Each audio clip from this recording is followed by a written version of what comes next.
Bonjour Thomas Gomard. Bonjour Adrien Tricorneau. Vous êtes directeur général de l'IFRI, vous publiez L'affolement du monde, 10 enjeux géopolitiques. Alors notamment dans ces enjeux, il y a la question de la puissance américaine et de la confrontation des États-Unis à ce rival qui est la Chine, ce rival qui est en voie d'ascension et aussi face à la Russie. Alors par rapport à la Russie, vous écrivez déjà « Jamais les relations n'ont été aussi tendues depuis la fin de la guerre froide entre les États-Unis et la Russie ». Où est-ce qu'on va à votre avis ? On est dans le paradoxe suivant, c'est que la Russie sature tout le débat de politique intérieure aux États-Unis à cause de l'affaire Trump et à cause de l'ingérence russe dans le processus électoral de 2016. Donc tout le monde parle de la Russie à Washington et dans le même temps, la Russie a une place de moins en moins importante dans la politique étrangère américaine, dans la mesure où cette politique étrangère et la politique de sécurité américaine sont en train d'être complètement réorientées dans l'opposition ou le containment de la Chine. Donc c'est ce paradoxe qui, à mon avis, caractérise les 2 premières années de mandat du président Trump, avec un certain nombre d'incertitudes liées à l'enquête toujours menée par Mueller.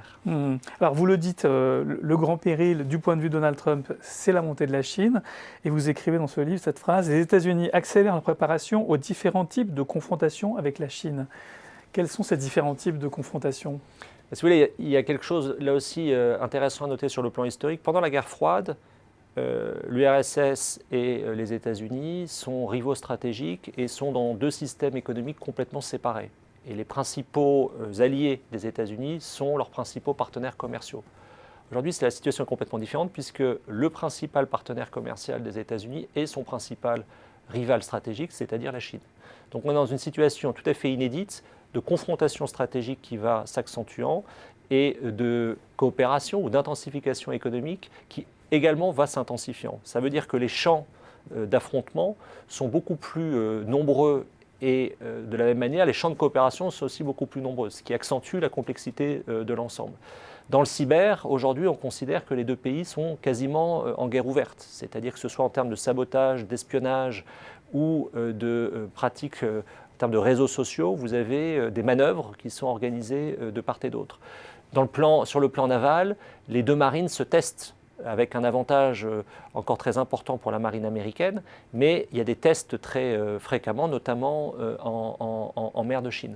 Et puis, dans le domaine économique, dans le domaine financier, on voit que la dépendance aux fonds américains est en train de s'accentuer, c'est-à-dire que le pouvoir financier se déplace en partie vers la Chine, qui dispose de capacités d'investissement tout à fait considérables, qui vont notamment se retrouver dans le domaine de l'intelligence artificielle. Je crois que le point important, c'est qu'en réalité, on est aussi dans une situation où les masques sont en train de tomber, c'est-à-dire que les États-Unis, avec l'agressivité qui est la leur à l'égard de la Chine, sont en train de rappeler que la Chine est tout sauf une économie de marché, mais au contraire une économie qui est en train d'être réétatisée de manière rapide. Alors justement, le virage diplomatique initié par Donald Trump, qui est dans une attitude beaucoup plus agressive et qui est sorti des traités, le Trans-Partnership Pacific Agreement qui avait été négocié avec Barack Obama, place les relations sino-américaines sous un jour tout à fait différent. Et la question de Donald Trump et de son avenir, vous la posez dans le livre en expliquant que son premier mandat a un caractère disruptif, mais qu'un second mandat aurait à n'en pas douter de profondes conséquences structurelles. Est-ce que vous pouvez dire un peu plus sur ces conséquences structurelles ?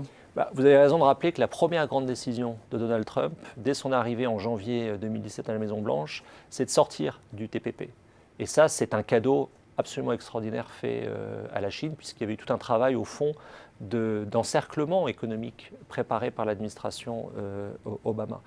Ensuite, sur les changements structurels, quand vous regardez ce que le président Trump a déjà accompli en 2 ans, on se rend compte de la cohérence, au fond, de sa politique, c'est-à-dire qu'il met en œuvre ce qu'il avait annoncé dans sa campagne, et donc ça a déjà complètement déstabilisé ce qu'on appelait jadis l'ordre libéral international, puisque les États-Unis, qui étaient censés garantir le multilatéralisme, s'en retirent. Il n'y a pas uniquement le retrait du TPP, mais il y a d'autres exemples. Et que donc, on imagine une situation où, à ce rythme-là, qu'est-ce que 2 ans de Trump jusqu'à la fin de son premier mandat, qu'est-ce que cela va produire et qu'est-ce que cela va produire s'il était réélu en 2020 ? On aurait une reconfiguration évidemment très profonde du système international en raison de l'attitude de l'administration Trump. Thomas Gomart, merci beaucoup pour votre éclairage. Merci.